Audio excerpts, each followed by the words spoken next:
বঙ্গোপসাগর, বাংলাদেশের উপকূলীয় এলাকা এবং সমুদ্র বন্দর সমূহে ৩ নম্বর সতর্ক সংকেত দেওয়া হয়েছে। আসছে ঘূর্ণিঝড় উইফা। পার্বত্য ত্রিপুরা সহ গোটা বাংলাদেশে তার প্রভাব পড়ার প্রবল সম্ভাবনা রয়েছে। এইমাত্র পাওয়া আবহাওয়া দপ্তর থেকে আজকে সবচেয়ে গুরুত্বপূর্ণ খবর, রাতেই আঘাত হানতে চলেছে ঘূর্ণিঝড় ফেঞ্জাল। দর্শক শ্রোতা, ঘূর্ণিঝড় শক্তির তাণ্ডবে এই পর্যন্ত কতজন নিহত হলো এবং কি অবস্থা রয়েছে সর্বশেষ যে আপডেট পাওয়া গেল।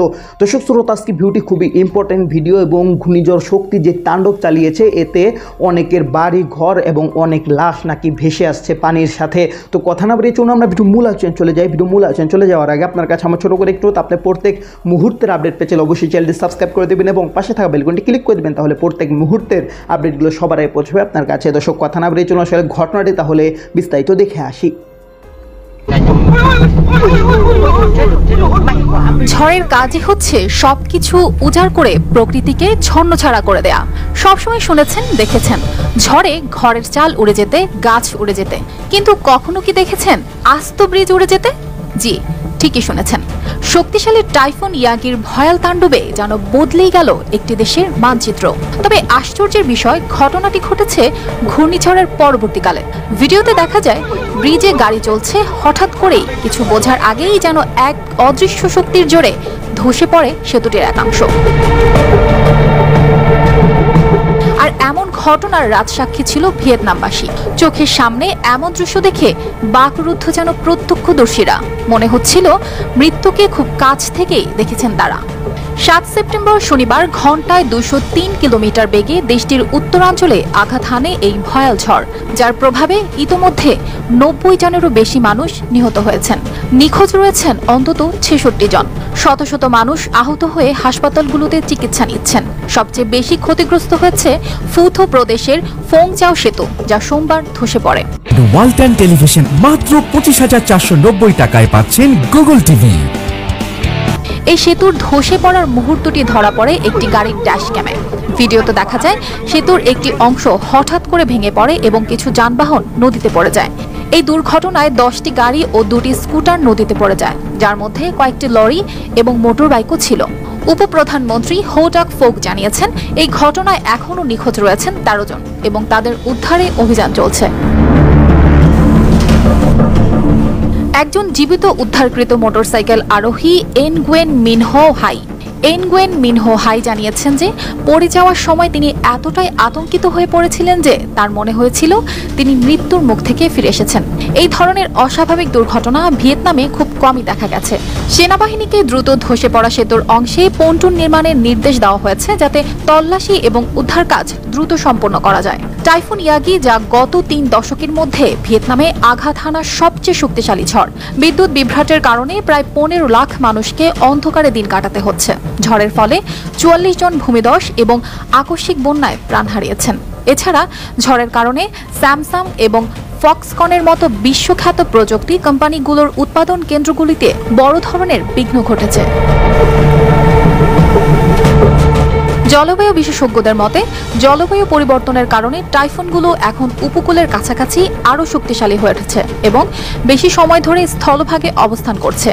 ইয়াগি দক্ষিণ চীন সাগরে আঘাত হানা একমাত্র 4টি ক্যাটাগরি 5 সুপার টাইফুনের মধ্যে একটি। এই ঝড়টি ২০১৪ সালের পর হাইনান প্রদেশে আঘাত হানা সবচেয়ে শক্তিশালী টাইফুন। এদিকে টাইফুন ইয়াগির প্রভাবে ফিলিপাইন, হংকং, ম্যাকাও এবং দক্ষিণ চীনেও ব্যাপক ক্ষয়ক্ষতি হয়েছে। ফিলিপাইনে 20 জনের মৃত্যু হয়েছে এবং 22 জন আহত হয়েছে। হংকং এবং ম্যাকাওতে স্কুল ও অফিস বন্ধ করে দেওয়া হয়, বিমান ও ফেরি পরিষেবা স্থগিত করা হয়। হাইনান প্রদেশে প্রায় 4,20,000 মানুষকে নিরাপদ স্থানে সরিয়ে নেওয়া হয়েছে। বিদ্যুৎ বিচ্ছিন্ন হয়ে পড়েছে চীনের বিভিন্ন অঞ্চল এবং জরুরি অবস্থার জন্য প্রস্তুত রাখা হয়েছে স্থানীয় প্রশাসনকে। অর্পিতা জাহান, RTV।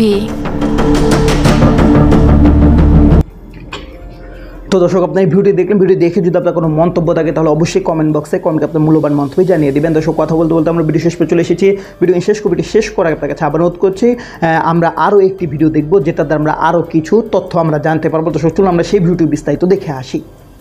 উত্তর বঙ্গোপসাগর ও আশপাশের এলাকায় গভীর সঞ্চালনশীল মেঘমালা সৃষ্টি হচ্ছে। উত্তর বঙ্গোপসাগর, বাংলাদেশের উপকূলীয় এলাকা এবং সমুদ্র বন্দর সমূহে ৩ নম্বর সতর্ক সংকেত দেওয়া হয়েছে। এ বিষয়ে আরও জানাতে ভোলা থেকে সরাসরি যুক্ত হচ্ছেন সহকর্মী ছোটন সাহা। ছোটন, সর্বশেষ আবহাওয়ার পরিস্থিতি জানাবেন। আপনি যেমনটি বলছিলেন যে আবহাওয়ার যে পরিস্থিতি, উত্তর বঙ্গোপসাগরে যে গভীর সঞ্চালনশীল মেঘমালা সৃষ্টি হয়েছে, সেটির কারণেই আসলে সমুদ্র বন্দর সমূহকে 3 নম্বর এবং নৌ বন্দর সমূহকে 1 নম্বর সতর্কতা সংকেত জারি হয়েছে, এবং যার প্রভাবে আমরা দেখেছি যে আসলে নদীগুলো উত্তাল রয়েছে। এবং বিআইডব্লিউটি এর পক্ষ থেকে কিন্তু আজকে সকাল থেকে বলা হয়েছে যে ছোট ছোট নৌযানগুলোকে চলাচলে কিন্তু তারা নিষেধাজ্ঞা জারি করেছে, এবং যে গভীর সমুদ্রে যে সমস্ত মাছ ধরার ট্রলার এবং নৌকা রয়েছে সেগুলোকে কিন্তু নিরাপদ আশ্রয়ে আসতে বলা হয়েছে। এবং আমরা কথা বলেছি জেলা দুর্যোগ ব্যবস্থাপনা কর্মসূচির যে উপপরিচালক, তার সাথে তিনি আমাদেরকে বলছিলেন যে আগামীকালকে কিন্তু দুর্যোগ ব্যবস্থাপনা কর্মসূচির যে বৈঠক জেলা পর্যায়ের সেটি কিন্তু ডাকা হয়েছে, এবং সেখানে আসন্ন যে ঝড় মোকাবেলায় তাদের যে করণীয় যে বিষয়গুলো রয়েছে সেগুলো সম্পর্কে বিস্তারিত জানানো হবে, এমনটি কিন্তু আমাদেরকে বলা হয়েছে। এবং আমরা কথা বলেছি পানি উন্নয়ন বোর্ডের সাথেও, তারা বলছিলেন যে আসলে নদীর পানি বৃদ্ধি পেয়েছে এবং এই বৃদ্ধির ফলে যে অবস্থা সৃষ্টি হয়েছে, বেড়িবাঁধগুলো যেগুলো মাটির বাঁধ রয়েছে সেগুলো কিছুটা হলেও ঝুঁকির মধ্যে পড়ছে। তবুও তারা বলছিলেন যে আসলে তারা সব ধরনের প্রস্তুতি নিয়েছেন। তারা বলছিলেন যে পর্যাপ্ত জিও ব্যাগ এবং কর্মকর্তাদেরকেও তারা প্রস্তুত রেখেছেন যদি ঝড়ের ফলে বা নদীর পানি বৃদ্ধির ফলে বাঁধে কোনো রকম ধস হয়, সেক্ষেত্রে তারা তাৎক্ষণিক ব্যবস্থা নিতে পারেন। এবং আমরা সকাল থেকে দেখেছি যে আবহাওয়ার যে পরিস্থিতি, নদীগুলো উত্তাল রয়েছে, তবে এখনও কিন্তু রৌদ্র উজ্জ্বল আবহাওয়া, তবে জেলার কিছু কিছু স্থানে কিন্তু বৃষ্টিপাত হয়েছে এমনটি আমরা জেনেছি। এবং মানুষজন কিন্তু বিশেষ করে যারা নদীর উপকূলে বসবাস করছেন তারা কিন্তু অনেকটাই আতঙ্কিত, কারণ তারা ইতিমধ্যে দেখেছেন যে আসলে এই মে মাস জুড়ে যে সাধারণত যে ঝড়গুলো হয়ে থাকে, ঘূর্ণিঝড় সিডর, আইলা এবং আমপান, মহাসেন সহ এই ঝড়গুলো কিন্তু এই মাসেই হয়েছে, এবং এই মাসে যেহেতু আরেকটি ঝড়ের আশঙ্কা করা হচ্ছে, তো সেই হিসেবে তারা কিন্তু অনেকটাই আতঙ্কিত। এবং আমরা জেলা প্রশাসন থেকে জেনেছি যে আসলে 869টি আশ্রয় কিন্তু তারা ইতিমধ্যে প্রস্তুত রেখেছে, এবং 19টি মাটি কিলো কিন্তু তারা প্রস্তুত রেখেছে। এবং আবহাওয়া পরিস্থিতি এবং সতর্কতা সংকেত যদি বেড়ে যায়, সেক্ষেত্রে জেলা প্রশাসনের পক্ষ থেকে যে সতর্কতামূলক ব্যবস্থা, বিশেষ করে ঝড়ের আগে, ঝড় চলাকালীন এবং ঝড় পরবর্তী সময় যে উত্তর বঙ্গোপসাগর ও তৎসংলগ্ন এলাকায় সৃষ্ট লঘুচাপের কারণে সমুদ্র উপকূল উত্তাল হয়ে উঠেছে। কক্সবাজার সমুদ্র বন্দরকে 3 নম্বর স্থানীয় সতর্কতা সংকেত দেখিয়ে যেতে বলেছে আবহাওয়া অফিস। আবহাওয়া অফিস জানিয়েছে সাগরে সৃষ্ট লঘুচাপটি গভীর নিম্নচাপে পরিণত হয়েছে। এর প্রভাবে সাগর উত্তাল হয়ে উঠেছে। এর ফলে কক্সবাজার সমুদ্র উপকূল ও এর আশেপাশের এলাকায় দমকা বা ঝোড়ো হাওয়া বয়ে যাচ্ছে। লঘুচাপের প্রভাবে সাগরের জোয়ারের পানি স্বাভাবিকের চেয়ে 2 থেকে 3 ফুট বৃদ্ধি পেয়েছে। সাগর উত্তাল থাকায় সমুদ্র সৈকতে বেড়াতে আসা পর্যটকদের সতর্কতা অবলম্বন করতে বলা হয়েছে। সাগরে 3 নম্বর সতর্কতার সংকেত জারি হওয়ায় টেকনাফের সাথে সেন্ট মার্টিন দ্বীপের নৌ চলাচল বন্ধ রাখতে বলেছে উপজেলা প্রশাসন। এছাড়া মহেশখালী ও কুতুবদিয়া দ্বীপের সাথে নৌ যোগাযোগ সতর্কতার সঙ্গে করতে বলেছে উপজেলা প্রশাসন। তো দর্শক, আপনারা সম্পূর্ণ ভিডিও দেখলেন। সম্পূর্ণ ভিডিও দেখে যদি আপনার কোনো মন্তব্য থাকে তাহলে অবশ্যই কমেন্ট বক্সে আপনার মূল্যবান মন্তব্য জানিয়ে দিবেন। দর্শক, কথা বলতে বলতে আমরা ভিডিও শেষ পর্যন্ত চলে এসেছি। ভিডিও শেষ করার আপনার কাছে আবার অনুরোধ করছি, আপনার প্রত্যেক মুহূর্তের আপডেট পেতে চাইলে অবশ্যই চ্যানেলটি সাবস্ক্রাইব করে দেবেন এবং পাশে থাকা বেল আইকনটি ক্লিক করে দেবেন, তাহলে প্রত্যেক মুহূর্তের আপডেটগুলো সবারই পৌঁছাবে আপনার কাছে। তো সব নিশ্চয়ই ভালো থাকবেন, সুস্থ থাকবেন। আল্লাহ হাফেজ।